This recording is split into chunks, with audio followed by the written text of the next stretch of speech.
Okay, imagine this. You've got a product, maybe something you don't think about much. Instant tea premixes. Well, get this.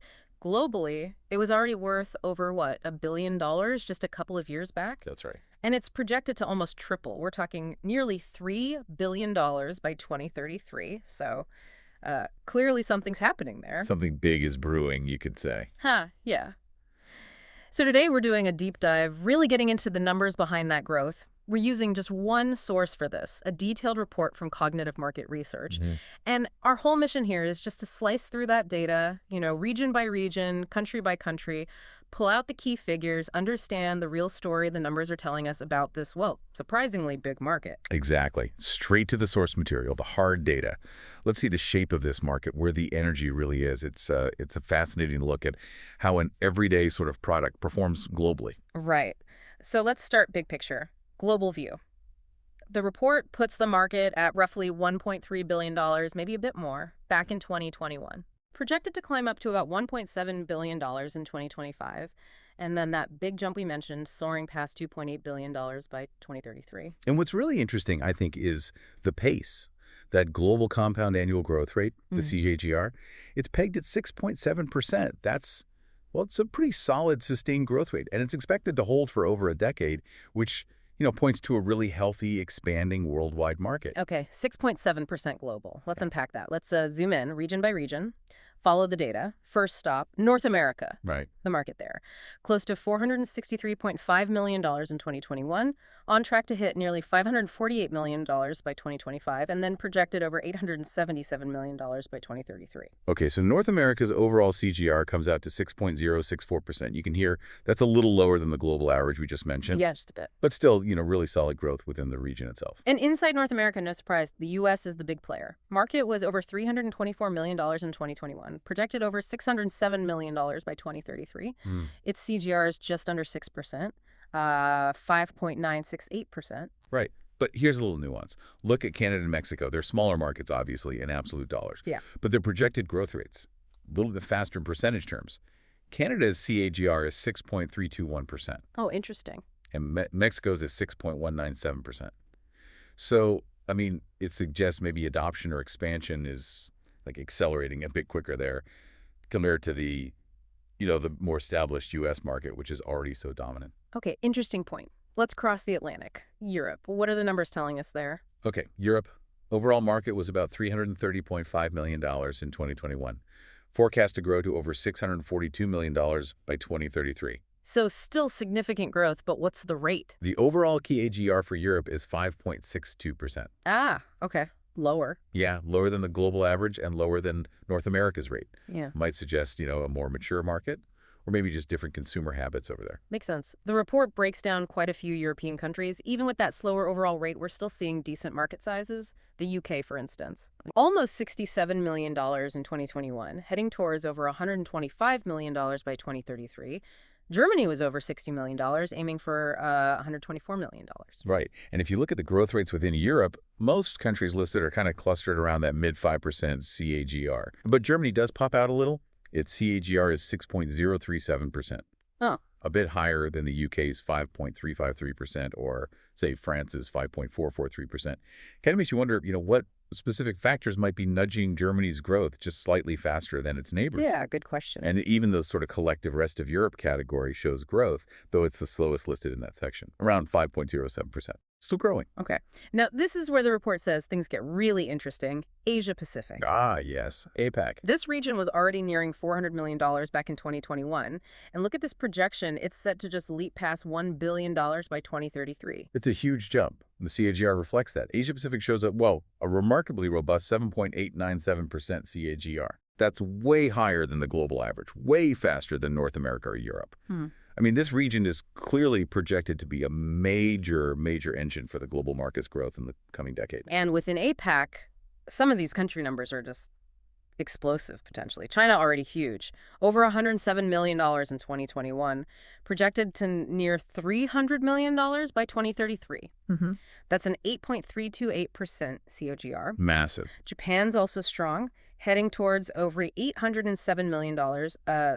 7.762% CAGR. Very solid. But the real standout, look at India. Okay. Started around $64.4 million in 2021, Yeah. projected to soar past $186 million by 2033. Get this, CAGR, 8.516%. Whoa, that's the highest yet, right? By a noticeable margin. It's the highest rate in the entire report we're looking at. Okay. And if you connect that back to the bigger picture, India's incredible expansion, plus China's, plus others like Australia's over 8% CAGR too. Really? Okay. Yeah. It's fundamentally reshaping where the value in this global market is going to be concentrated. Definitely the region to watch based on these numbers. Okay, next up, South America. Market there hit over $68 million in 2021, projected to get close to $165 million by 2033. South America's CAGR is 7.053%. So another fast grower. Exactly. Another region showing really strong growth momentum. Faster than North America, faster than Europe. Puts it squarely in that high growth category. Not quite maybe APAC's blistering pace, but definitely up there. And who's leading the charge in South America? Brazil. Started over $27.6 million in 2021, projected to do $70 million by 2033. Its CAGR is 7.342%. Okay. And the report also lists Argentina, Colombia, Peru, Chile. They're all showing pretty solid growth rates, too, clustered right around that 7% mark. So fairly consistent across the board there. Seems like it, yeah. Brazil's size and slightly higher rate make it key, but the consistent KGRs across those main countries suggest, a pretty broad regional trend. Less variation in pace than we saw in Europe, for example. Got it. Okay, let's turn to the Middle East. This market was just over $42 million total in 2021, projected to hit over $106 million by 2033. And the CAGR for the Middle East, a healthy 7.444%. Wow, that's high too. It really is. Another high growth rate, comparable to South America, definitely outpacing North America and Europe. Now, it's a smaller market in absolute dollars, right, compared to the giants. Sure. But that percentage growth tells an important story. Rapid development happening there. And within the region, Saudi Arabia was largest in 2021, over $12.7 million, projected past $31 million. Right. But look at Turkey. Yeah. Turkey showing the highest growth rate in this region, 7.757% CAGR. Okay. And the UAE is also growing fast, over 7.6% CAGR. So Turkey's the one really accelerating there. It seems so, Yeah. based on these projections. It's notable, even if the region's smaller overall, you've got these pockets within it expanding really quickly, contributing to that global momentum we talked about. Makes sense. Okay, last region covered in the report, Africa. Right, Africa. Smallest market among those listed, value-wise, around $14.5 million in 2021, projected to reach over $35.8 million by 2033. Africa's CAGR comes in at 6.178%. Okay, so that's closer to... Closer to North America and Europe's kind of pace. Lower than APAC, South America, or the Middle East.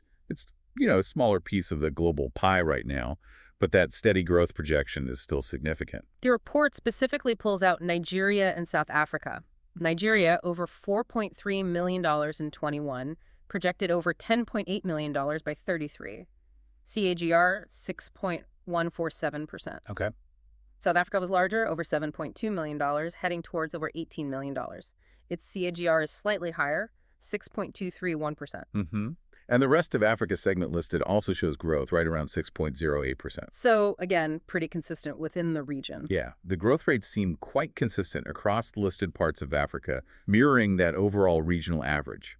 Suggests a steady kind of broad-based expansion for this market segment there, even if it's not seeing that explosive growth happening elsewhere. Right. So, okay, we've gone around the globe, looked at all these numbers. What does it all mean when you put the pieces back together? We started with this idea of a billion-dollar market heading towards $3 billion. But the journey there looks really different depending on where you are. Exactly. If we synthesize all that data, the clear takeaway is, yes, strong, sustained global growth projected through 2033, no question. But the numbers absolutely reveal this significant divergence in pace. Yeah, that's the key word, pace. Asia-Pacific is just charging ahead, that CAGR approaching 8%, led by giants like India and China. Then you have South America and the Middle East also growing fast, above 7%, hotspots. Meanwhile, North America and Europe Solid, definitely solid growth, but slower. Hmm. Closer to 6% and 5.6% respectively.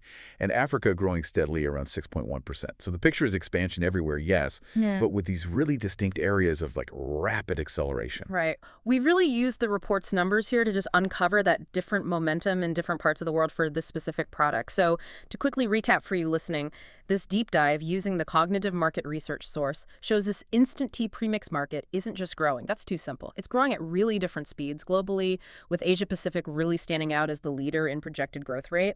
And looking closely at these specific figures, region by region, country by country, it gives you a much richer, much clearer picture than just a headline. This was your deep dive into the data. Yeah, and maybe this leaves you with a question to think about. Yeah. We saw these really striking differences in growth rates, right? Asia Pacific near 8%, Hmm. Europe at 5.6%, or think about India at 8.5% versus the UK at 5.3%. Huge difference. Huge. So the question for you is, based only on that difference in speed, the speed at which people seem to be adopting instant tea premixes, what might you infer? What could that tell you about maybe different consumer preferences or lifestyle shifts, or even how products are getting to market, the distribution dynamics, just based on how fast things are changing in these different regions? Something interesting to mull over, definitely thinking about what drives those numbers. Thank you for joining us for this deep dive into the soil material. Okay, let's unpack this. Think about your day, your routine.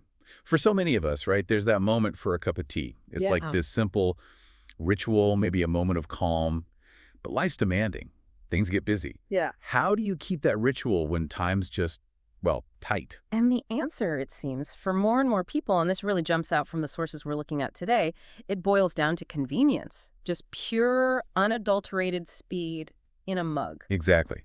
And that need for speed, it's actually reshaping a whole market, isn't it?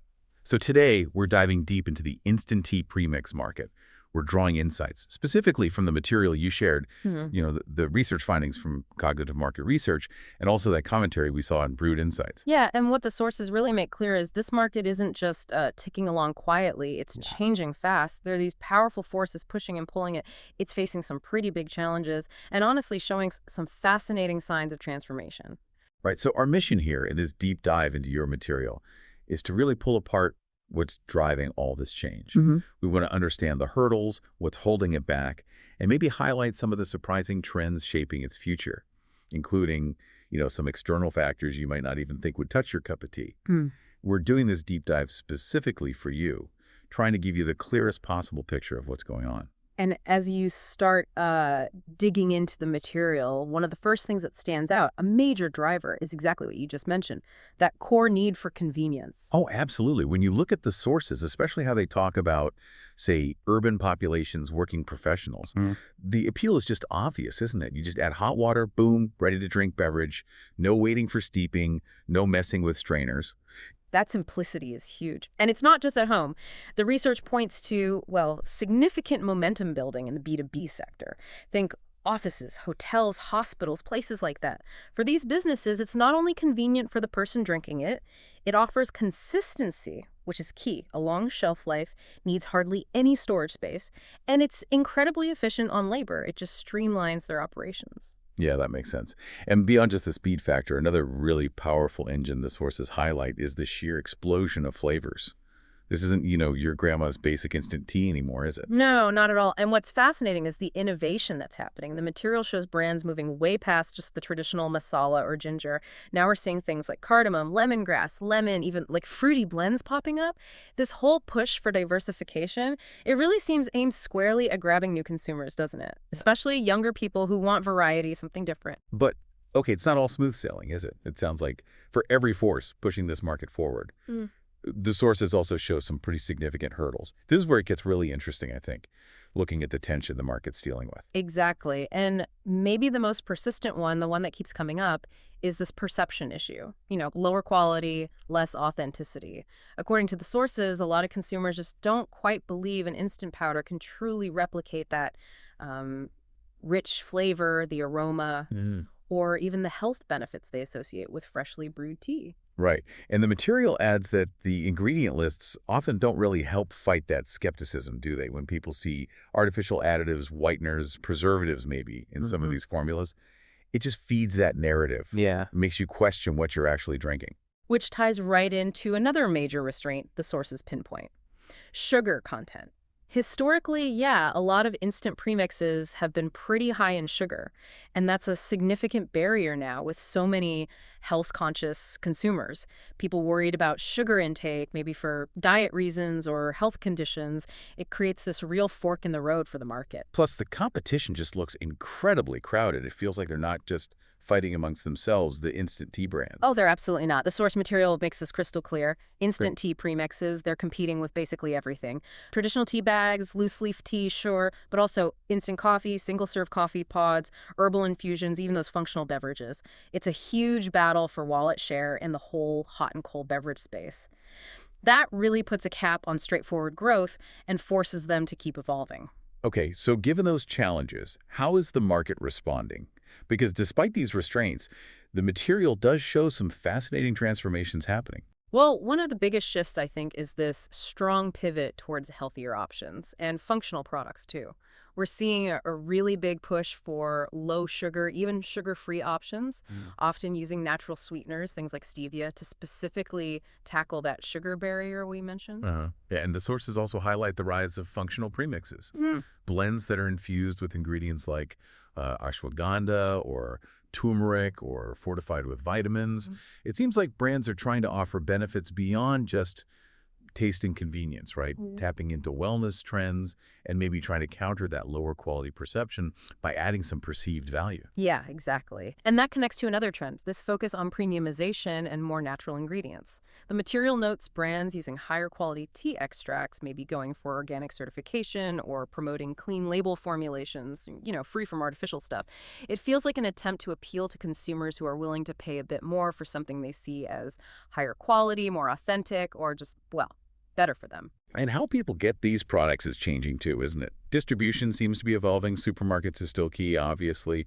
But the sources point to big expansion into smaller cities, especially in emerging markets like India. Absolutely. And e-commerce, that's becoming just indispensable, really. It gets around the traditional retail limits, gives consumers easy access to that whole expanding range of flavors, and especially those newer health-focused options we were just talking about.